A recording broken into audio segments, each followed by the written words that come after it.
ನಿಮಗೆ ಒಂದು ನಿಮಿಷ ನನ್ನ ಪ್ರಶ್ನೆ ಕೇಳ್ತೀನಿ ಹಿಂದೂಗಳು ಯಾವಾಗಲೂ ನಾವು ಫೈಟ್ ಮಾಡ್ಬೇಕಂದ್ರೆ ಅಭಿವೃದ್ಧಿ ಅಡ್ಡ ಬರುತ್ತೆ, ರಾಜಕೀಯ ಅಡ್ಡ ಬರುತ್ತೆ. ನಾವು ಧ್ವನಿ ಎತ್ತಲೇಬಾರ್ದಾ? ಸರ್ ಜನರಲ್ ಆಗಿ ಹೇಳ್ತೀನಿ, ಇಷ್ಟು ಜನ ಇಲ್ಲಿದ್ದೀವಿ, ಎಲ್ರು ನಮ್ಮ ಸಂವಿಧಾನ, ನಮ್ಮ ಕಾನೂನು ಅದ್ರ ಮೇಲೆ ನಂಬಿಕೆ ಇಟ್ಕೊಂಡಿರೋರೆ ನಾವಿಲ್ಲೆಲ್ಲ ಇರೋದು. ತನಿಖೆಗೆ ಪರ್ಮಿಷನ್ ಕೊಟ್ಟಿದೆ, ಅವ್ರು ಮಾಡ್ತಾರೆ, ಬರೋವರೆಗೂ ಸುಮ್ಮನೆ ಇರೋದು ಬಿಟ್ಬಿಟ್ಟು ಕೆಸರೆ ಚಟ ಯಾಕೆ ಸಂವಿಧಾನ ಉಳಿಸೋಕೆ ಅಂತ ಬಿಜೆಪಿಯ ಗೋ ಮಧುಸೂದನ್, ಬಿಜೆಪಿಯ ಅನಂತಕುಮಾರ್ ಹೆಗಡೆ ಸಂವಿಧಾನವನ್ನು ಒಪ್ಪಲ್ಲ, ಸಂವಿಧಾನವನ್ನು ಬದಲಾಯಿಸಕ್ಕೆ ಬಂದಿದ್ದೀನಿ ಅಂತ ಹೇಳೋದು. ಅವ್ರು ಹೇಳಿದ್ದೆ ಹಂಗೆ, ಅಂತವ್ರ ವಿರುದ್ಧವಾಗಿ ನಾವು ಮಾತಾಡಬಾರ್ದಾ?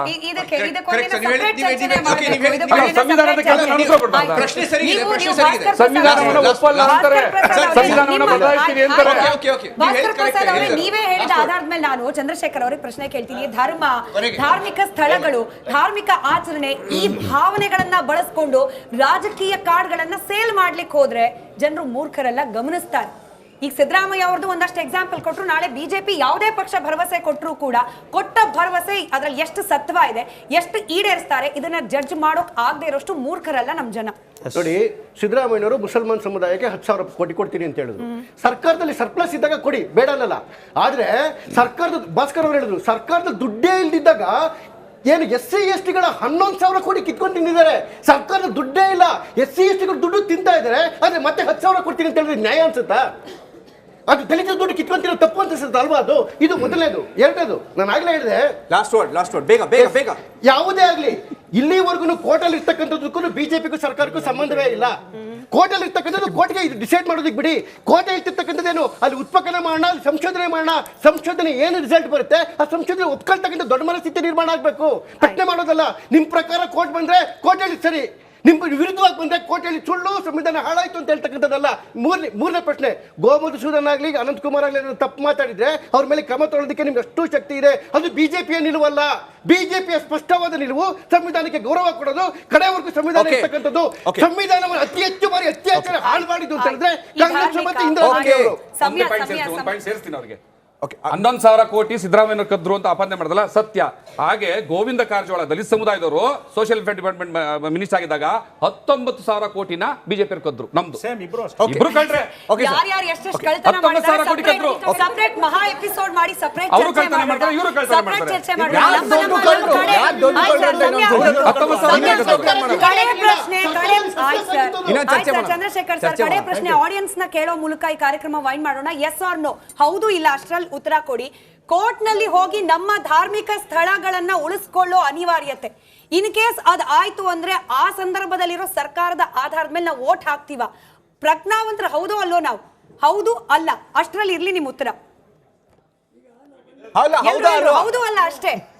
ಧಾರ್ಮಿಕ ಸ್ಥಳಗಳನ್ನ ರಕ್ಷಣೆ ಮಾಡ್ಲಿಕ್ಕೆ ಕೋರ್ಟ್ ಹೋಗ್ಬೇಕಾ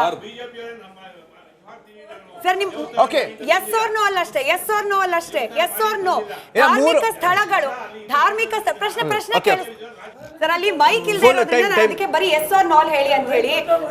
ಒಂದ್ ನಿಮಿಷ sir, last one word sir. ಇವಾಗ ನೋಡಿ, ಒಂದು ಅವರ್ ಮೇಲೆ ಆಗೋಯ್ತು ಟೈಮ್. ಬೇಗ ನೋಡಿ, ನಾವು ಇವತ್ತು ದಿವಸ 1117 ಇಸ್ವಿಯಿಂದ ಇವತ್ತು 1953ವರೆಗೂ 93ವರೆಗೂ ಸುಮಾರು 12 ಬಾರಿ ಮುಸ್ಲಿಮ್ಸು ನಮ್ಮ ದೇವಸ್ಥಾನಗಳ ಮೇಲೆ ಅಟ್ಯಾಕ್ ಮಾಡಿ ಎಲ್ಲ ಧ್ವಂಸ ಮಾಡಿದ್ದಾರೆ. ಈಗಲೂ ನೀವು ಹಂಪಿಯಲ್ಲಿ ನೋಡ್ಬೋದು, ನರಸಿಂಹಸ್ವಾಮಿ ಇದೆಲ್ಲ ಹೊಡೆದಾಕಿರೋದು ಮಾಡಿರೋದು. ಇದಕ್ಕೆಲ್ಲ ಕಾರಣ ಯಾರು ಅಂತಂದರೆ, ಕೈಲಾಗಿರ್ತಕ್ಕಂಥ ದಡ್ಡ ರಾಜಕಾರಣಿಗಳು, ಅದು ಕಾಂಗ್ರೆಸ್ ಇರ್ಬೋದು ಅಥವಾ ಬಿಜೆಪಿ ಕೊಡ್ತೀನಿ. ಎರಡನೇದು ಮುಖ್ಯವಾಗಿ ಹೇಳ್ಬೇಕು ಅಂತಂದ್ರೆ, ಇವತ್ತು ಈ ಡಿಬೇಟ್ ಬಂದಿರೋದು ಪರ ವಿರೋಧ ಮಾತಾಡೋದು, ಧಾರ್ಮಿಕ ಬಗ್ಗೆ ಮಾತಾಡೋದು, ಈ ತರ ರಾಜಕಾರಣ ಚರ್ಚೆ ಮಾಡಬೇಕಲ್ಲ.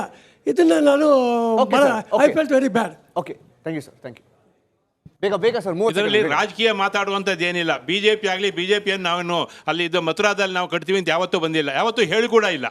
ಆದರೆ ಅಲ್ಲಿ ಜನ ಅಲ್ಲಿ ಇದು ಮಾಡಿದ್ರೆ ಏನಾಗಿದೆ, ನಮ್ಮ ದೇಶ ಸಂವಿಧಾನದಲ್ಲಿ ಏನು ಬಂದಿದೆ, ಅಲ್ಲಿ ಏನಿದೆ ದೇವಸ್ಥಾನ ಇತ್ತು, ಅದನ್ನು ಸರ್ವೆ ಮಾಡೋದ್ರಲ್ಲಿ ಏನು ತಪ್ಪಿದೆ? ಸರ್ವೆ ಮಾಡೋದ್ರಲ್ಲಿ ತಪ್ಪೇ ಇಲ್ಲ. ರೈಟ್, ನಾನು ಅದಕ್ಕೇನೆ ಸರ್ ಕೇಳಿದ್ದು. ನೋಡಿ, ಧರ್ಮದ ಹೆಸರಲ್ಲಿ, ಧಾರ್ಮಿಕ ಆಚರಣೆಗಳ ಹೆಸರಲ್ಲಿ, ಧಾರ್ಮಿಕ ಸ್ಥಳಗಳ ಹೆಸರಲ್ಲಿ ಕೇವಲ ಅದನ್ನ ಮಾತ್ರ ಮುಂದಿಟ್ಕೊಂಡು ಅಭಿವೃದ್ಧಿಯನ್ನ ಹಿಂದೆ ಸರಿಸಿ, ಜನರಿಗೆ ಬೇಕಾದ ವಿಚಾರಗಳನ್ನ ಹಿಂದಕ್ಕೆ ಸರಿಸಿ ಓಟ್ ಕೇಳಿದ್ರೆ ಓಟ್ ಹಾಕುವಷ್ಟು ಪ್ರಜ್ಞಾಹೀನರಲ್ಲ ಭಾರತೀಯರು, ಭಾರತದ ಮತದಾರರು.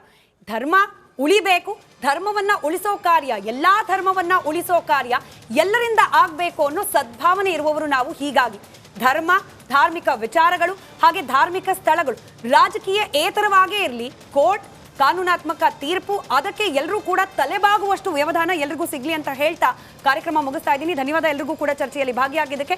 ನೋಡ್ತಾ ಇರಿ ರಿಪಬ್ಲಿಕ್ ಕನ್ನಡ, ಇದು ನಿಮ್ಮ ಧ್ವನಿ.